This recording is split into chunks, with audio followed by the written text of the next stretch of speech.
Hello YouTubers, Alaska Prepper here. Well, ladies and gentlemen, was yesterday's Christmas bash giveaway awesome or what? I had a great time, so I want to thank every one of you that participated in that live stream. It was absolutely the best live stream, in my opinion, of the year. Now stay tuned till the end of this video. I still have about 4 people, I believe, that won something that have not claimed it yet. So I'm going to go ahead and let you know who those 4 are and what it is that they have not claimed yet. That way you can get to me with the information. Well, this may not be a very good thing, to tell you the truth, with everything that's going on this year with the energy crisis that we are facing as a world.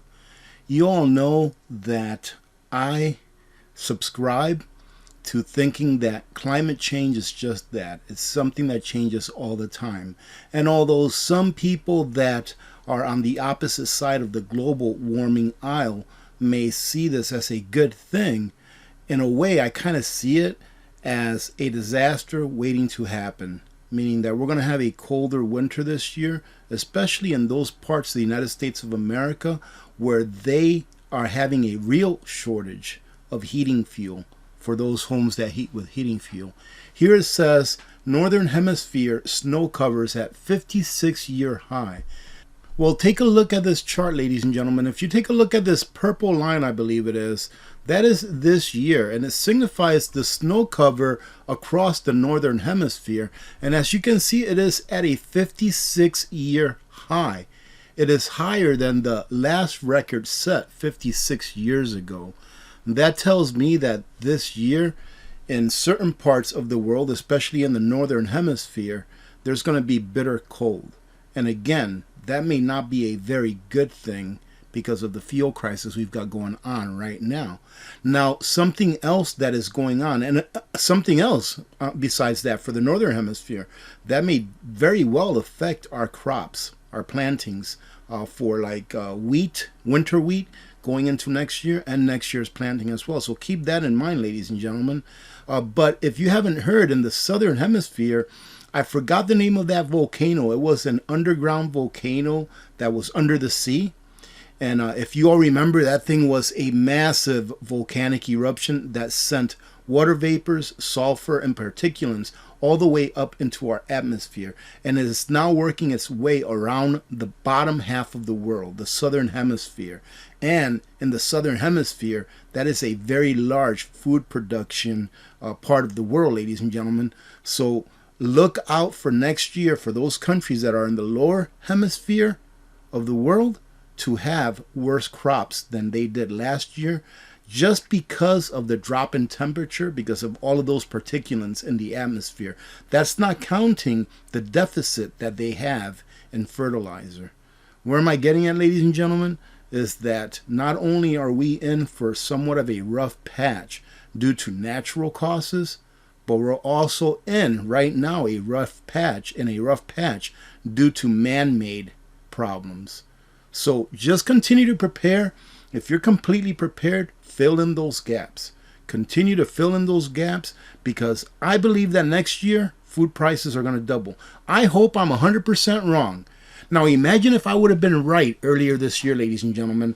I was right in saying, in my opinion, I was right in saying that food prices were going to go up at least 50% this year. And I think they have, at least for those things that we need, those basic staples that we need, that we normally eat on a daily basis.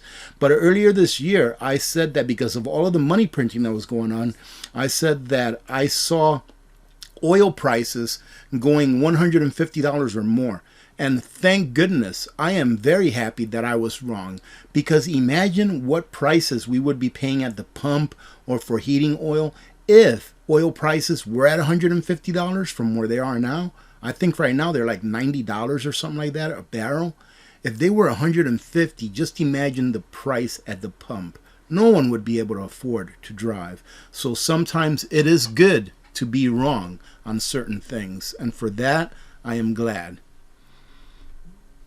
And segueing off of us having a colder year in the northern hemisphere and also the southern hemisphere. This is why I say it's not a really good thing, because the feds prepare for energy and diesel shortages, especially in the northern east part of our country, the northern east coast. Right? If you don't know, about 20% of the people in the northern east coast heat their homes with heating fuel. And that's one of the things that is in big shortage right now, heating fuel and diesel.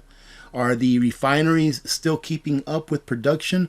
Well, we'll find out the next time that the EIA makes an update on how many days of diesel we have left. But I see it getting just more expensive as time goes on. But what I'm getting at, ladies and gentlemen, is that this is not going to go away anytime soon. As long as we have an administration that wants to get rid of fossil fuels, and they've said it to the world that they want to get rid of fossil fuels, right? And you know how I feel about that. Not only will that completely destroy our economy, but it will put people's lives at jeopardy as well. The dollar is in danger of going to zero. It's been in danger of going to zero ever since 1971, when President Nixon took the gold backing off of the dollar. Now here, Mr. Von Greyers, I always mess up his name, but he is a pronounced economist that's been doing this for a very long time. In the end, the dollar goes to zero and the US defaults. And that's what's happened with every single fiat currency that has ever existed. It's gone to zero. Why? Because eventually there is no backing to it, and the people that use it wake up to the fact that it's worthless, or that it's only worth the paper and ink that is printed on it. With the US and global debt exploding prior to both assets and debt imploding, let us look at the disastrous consequences for the US and the world. Debt explosion leading to the currency becoming worthless has happened in history for as long as there has been some form of money, whether we talk about the 3rd century in Rome, the 18th century in France, or the 20th century with Weimar Republic, and many, many more.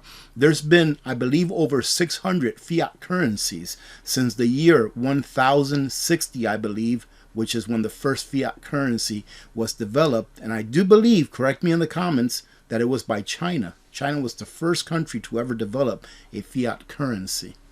So we are here again, another monetary era and another guaranteed collapse, as von Mises said. And he says there is no means of avoiding a final collapse. And it's just mathematics, ladies and gentlemen, of a bottom brought about by credit expansion. And when you hear someone say about printing money, that's exactly what it is, credit expansion. Because money, as we know it, fiat currency, like this right here, like this guy right here. Money, or fiat currency, all right, people call it money, but fiat currency, as we know it, this is just a debt note. This is credit. It's a debt note. The way that these guys are created and brought into existence is not necessarily the Federal Reserve printing them out of thin air. It's mainly by banks loaning money out. That's why the interest rate is so important. The lower the interest rate, the higher that inflation is. Why? Because the definition of inflation is money being introduced into the economy, extra money being put out into the economy. And whenever interest rates are low, people borrow a lot easier, creating money out of thin air and bring it into the economy. That's why it's such a big deal that they bring interest rates up. When you bring interest rates up, people usually do not borrow as much, therefore not creating more newly printed money in the economy. Let's finish it off with this. The disastrous borrowed prosperity. And that, man, that is put very well. Borrowed prosperity. The standard of living that we live in the United States today is because we borrowed from the future. We took resources from the future by bringing money into existence that was never earned or worked for. So again, he says the disastrous borrowed prosperity with zero ability to repay the surging debt will lead to one of the three. So prepare, ladies and gentlemen. Number one consequence is the U.S. goes to zero, the U.S. dollar.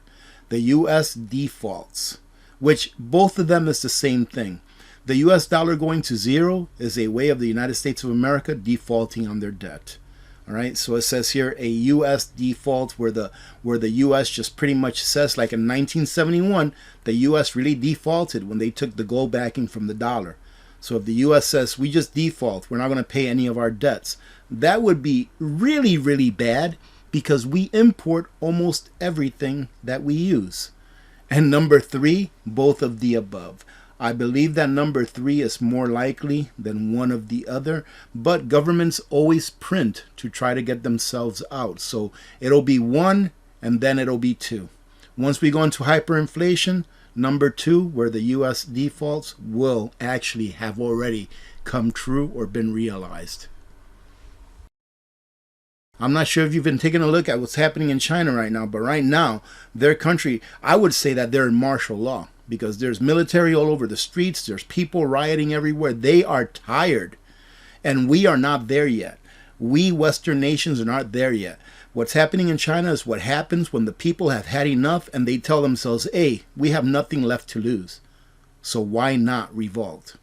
We are not there yet, but that's what it will look like if we go down the same road that they are going down in China. This article here says, why does China suck? It's a beta test for the New World Order. And let me tell you what, they're doing a great job. So far, they've been doing a great job. The 1.4 billion people are starting to understand that they are much stronger together than divided. And I believe that the Chinese government eventually will have to change, because there's nothing that the government can do if the people are united. But I would recommend that you go ahead and come back and read this article and take a look. There's a whole bunch of YouTube channels covering this, what's going on in China, and that's what it will look like. That form of control is what it would look like here in the U.S. if we allow them to put us into a CBDC and allow them to tell us when we can and can't do stuff. And a CBDC is the best tool, that they can use to control us at a very high level. And finishing it off, ladies and gentlemen, demand destruction is when the price of something is so high that people stop buying it. And whenever the economy is going into a very deep downturn, you start to see demand destruction at the top, at really expensive homes. So have you seen any videos or read any articles where you have these homes that are millions and millions of dollars, tens of millions of dollars, and then they drop the price like from 50 million to 20 million and they still can't sell it? That's demand destruction. And it's starting to filter its way down from paintings to homes to yachts to airplanes, and now all the way down to like Rolexes and things that aren't really that super expensive that only the very wealthy can afford. Rolex, Patek, and let me see if I can pronounce this, Audemars Piguet watches price continues to drop as crypto winter worsens. Right? So cryptos are doing really bad. The stock market looks like it's having a bear market rally, right? But eventually I see the stock market going down and going down for many years to come. I was 100% wrong on what I said about gold. I thought that gold was building a head and shoulders pattern, so I thought that it would be coming back down. But man, gold is above 1800 right now. And as you all know, if you've been following me for a while, I do believe that one of the best ways to preserve your purchasing power for the long term is with gold and silver. But do your own homework, ladies and gentlemen. I am not an expert on this. I proved that by missing that chart 100%. But anyways, I hope that you have a great day. Let me go ahead and show you all what is left to be claimed from all of the gifts that were given out yesterday during the Christmas Bash giveaway. As you can see here, ladies and gentlemen, we actually did pretty good. There's only 3 prizes that still have not been claimed. Now, the email that I need you to send the information to, I already caught one person that sent it to my other email, that did not send it to the email onewinnerwinnerchickendinner2@gmail.com. That's the email that you need to send me your information to. And we still have a Ninja Foodie air fryer to give away, which I love that thing. So whoever won this, make sure that you claim your prize If I don't get anything from you all, I would say by this Friday coming up, by the next live stream, I'll just give it away during that live stream. I think that a few days is plenty of time, especially if you were there during the live stream, right? The other one thing is the globe of the earth, which is pretty cool because it lights up with constellations on it, and one of the food jars bundle. So the three of you that still have not sent me your information are Lone Star Luck, Valerie V, and Torchwood. So please send me your information as soon as you can, because I really want to make sure that you get your prize as soon as possible. Having said that, again, thank you very much to all of you that joined in yesterday during our Christmas Bash giveaway. I'm kind of bummed out that it's over and that we have to wait till next year to do it again, because Christmas will be here again next year. But I had a great time, so thank you for everyone that joined in. And other than that, ladies and gentlemen, remember, I don't have a live stream tomorrow on Sunday. Our next live stream will be next Friday. All right, have a great day. God bless every one of you. Remember to be good to each other. When good people do good things happen. Remember to reach one, teach one, and repeat. If we all did this, the world would be a better place. And you know that it will be a better place. Many blessings to all of you and your families. I'm Alaska Prepper. I am out. God bless you all.